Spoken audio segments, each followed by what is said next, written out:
kan kita juga buka ya terkait dengan sektor renewables energi, terus kemudian juga banyak nanti mungkin dengan teknologi-teknologi untuk pengurangan emisi karbon ya. Saya pikir itu sangat terbuka sekali dari sisi pemerintah dan kita akan sangat mendukung. Memang satu hal yang kita sedang dorong adalah bagaimana kita juga bisa mendapatkan dukungan pendanaan internasional untuk tadi ya mempensiunkan PLTU batubara yang mungkin sekarang sudah nggak efisien ya, teknologinya sudah lama, segala macam gitu ya, emisi karbonnya sangat besar. Ini juga jadi salah satu target untuk bisa dipensiunkan. Nah, kita juga sudah siapkan skemanya, bagaimana untuk me-retire PLTU seperti ini, dan dari PLN pun juga waktu itu sudah sempat menyampaikan program terkait dengan hal ini. Nah, Jadi menarik ini nih Pak saya pikir Septian, satu kunci ya. dukungan pendanaan internasional. Di luar Amerika Serikat untuk next-nya sudah ada juga Pak negara-negara lain yang tertarik untuk mendukung Indonesia dalam program Zero Carbon Emission 2060 ini. Sudah kemarin waktu kita ke Tiongkok ya dengan Pak Menko, kita juga membicarakan dengan pemerintah Tiongkok terkait dengan kerjasama mengenai karbon ini ya.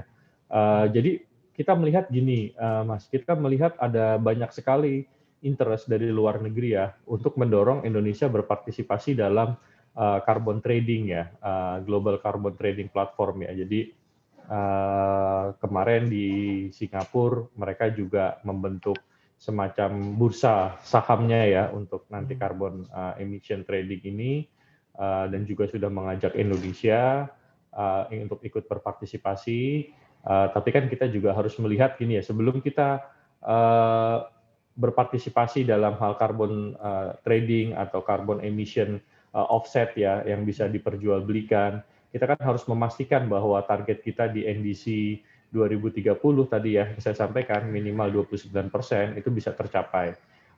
Kalau dilihat data yang disampaikan oleh Kementerian LHK, kita sangat confidence bahwa itu bisa tercapai ya. Jadi saya pikir ini adalah satu nilai plus gitu. Jadi kita juga menurut saya tidak perlu terlalu terburu-buru untuk berpartisipasi dalam hal carbon trading ini, apalagi yang melibatkan dunia internasional ya, karena kan itu nanti akan mengurangi pengurangan emisi yang sudah kita capai ya.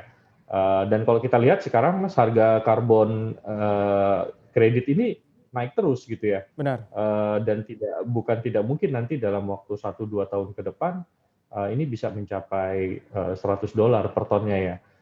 Dan kita perlu sadari bahwa kita sangat kaya sekali dengan potensi penurunan karbon ini ya, dari sektor kehutanan kita, energi tadi yang saya sampaikan blue carbon. Blue carbon itu terus terang belum dihitung dalam NDC-nya. Padahal kita lihat itu potensinya dari yang sudah ada aja sangat besar gitu. Ya, kembali ke poin bahwa swasta bisa dan berpotensi diajak bekerja sama dan terlibat dalam proyek besar ini. Sudah adakah ketertarikan dari perusahaan-perusahaan baik dari Indonesia maupun negara paman saya mungkin Pak yang tertarik untuk mulai bergabung di proyek yang jangkanya panjang sekali sampai 2060 ini? Iya, yang renewable banyak Mas. Even sebelum ada platform kerjasama ini mereka juga sudah menargetkan nih untuk bisa masuk investasi di sektor renewable di Indonesia ya, bukan hanya dari Amerika, dari Timur Tengah pun juga banyak. Kemarin misalnya beberapa bulan lalu Masdar dari Uni Emirat Arab yang floating solar panel, terus kemudian ini juga ada dari Saudi, Achwa Power, segala macam. Jadi install aplikasi kami CNBC Indonesia di Google Play Store dan App Store untuk mengikuti perkembangan terkini berita bisnis dan ekonomi.